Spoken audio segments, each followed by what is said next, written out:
మార్చి 31 operation కగార dead line సమీపిస్తోంది.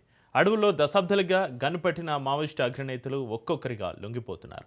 Telangana నుంచి ఎదిగిన కీలక మావోయిస్టులు దేవిజీ, రాజిరెడ్డి తాజాగా పోలీసులు ఎదుట ఆయుధాలు వదిలారు. ఇది నిజంగానే సిద్ధాంత పరాజయమా లేక వ్యూహాత్మక వెనుకడుగా?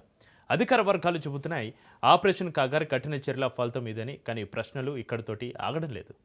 మావోయిస్టులు నిజంగా అడవుల్లో బతికలేక లొంగిపోతున్నారా? వారి సిద్ధాంతం కాలం చెల్లిందని అంగీకరిస్తున్నారా? లేక ఇది కొత్త దశకు మార్పు మాత్రమేనా?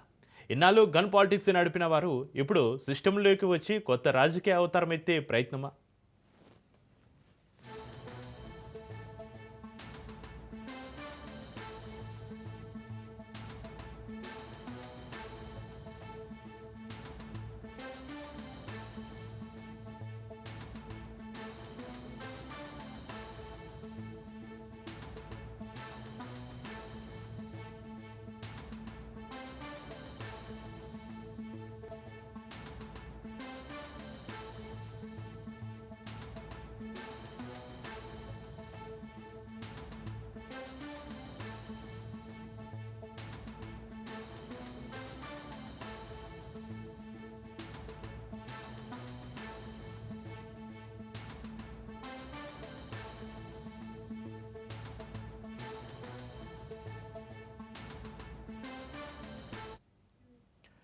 ఇక్కడ మరొక అనుమానం కలుగుతుంది. ఈ లొంగుబాట్ల వెనక తెర వెనక మంత్రంగా ఉందా?